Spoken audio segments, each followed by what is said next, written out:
देश के 4 राज्यों में विधानसभा चुनाव होने हैं, साथ ही साथ उत्तर प्रदेश की भी 10 विधानसभा सीटों पर उपचुनाव होने हैं।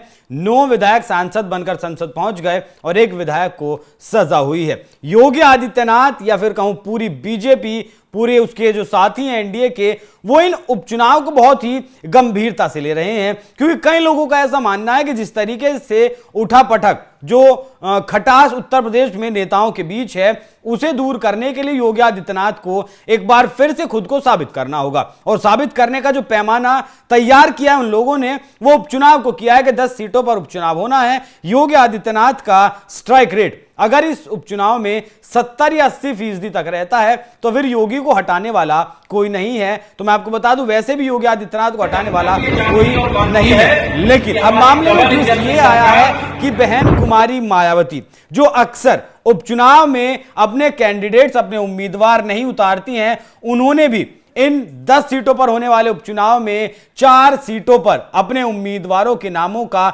ऐलान कर दिया है। मायावती की तरफ से सबसे पहले नामों का यह ऐलान किया गया। हालांकि अभी तक पार्टियां अपनी रणनीति ही बना रही हैं, लेकिन बहन कुमारी मायावती ने अपने कैंडिडेट्स का ऐलान कर दिया। अब यहां समझने वाली बात यह है कि अब चुनाव त्रिकोणीय चुनाव होगा। एक बीजेपी का वोटर, एक समाजवादी पार्टी प्लस राहुल गांधी का वोटर और तीसरा वोटर बहन कुमारी मायावती का। जो इस बार का जो लोकसभा चुनाव हुआ, जिसमें मात्र बीजेपी को 33 सीटों पर संतोष करना पड़ा और समाजवादी पार्टी सबसे बड़ी पार्टी बनकर उभरी 37 सीटों के साथ, वो यही हुआ कि मायावती मजबूती के साथ चुनाव नहीं लड़ पाई उत्तर प्रदेश में, और जो दलित वोटर था वो अपना भविष्य तलाशने के लिए कांग्रेस प्लस राहुल गांधी के पास चला गया, जिसकी वजह से नतीजा ये रहा। लेकिन बहन कुमारी मायावती ने उपचुनाव में उतरकर 2027 के लिए संदेश देने की कोशिश की है कि हम 2027 में मजबूती के साथ चुनाव लड़ेंगे। अगर यहां वो अपने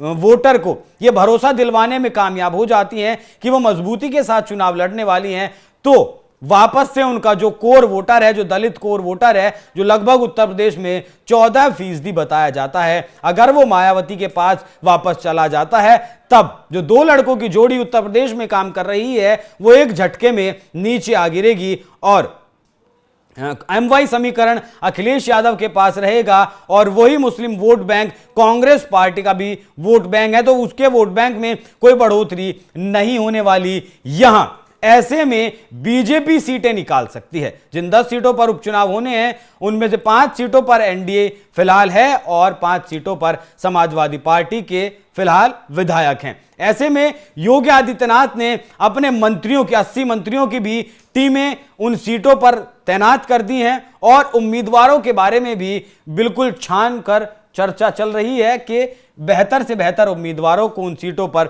उतारा जाए। तो अब लोग कहने लगे हैं कि मायावती संकट मोचक बनकर उभरी हैं योगी आदित्यनाथ के लिए, क्योंकि अगर मायावती इन 4 सीटों पर या फिर 10 की 10 सीटों पर मजबूती के साथ चुनाव लड़ती हैं, तो फिर नतीजे, परिणाम बदल सकते हैं और ये पूरे परिणाम बीजेपी के फेवर में जा सकते हैं। 10 की 10 सीटें, 10 में से कम 8 सीटें बीजेपी और या फिर एनडीए के पाले में जा सकती हैं। तो मायावती ने जिस तरीके से उपचुनाव में चौंकाते हुए, अक्सर वो उपचुनाव नहीं लड़ती हैं, और ये चौंकाने वाला फैसला लिया है, क्या इससे योगी आदित्यनाथ को फायदा मिलेगा उपचुनाव में और अपने आप को साबित करने में? आपकी क्या कुछ है इस खबर पर राय? कमेंट कर हमें जरूर बताएं। नमस्कार।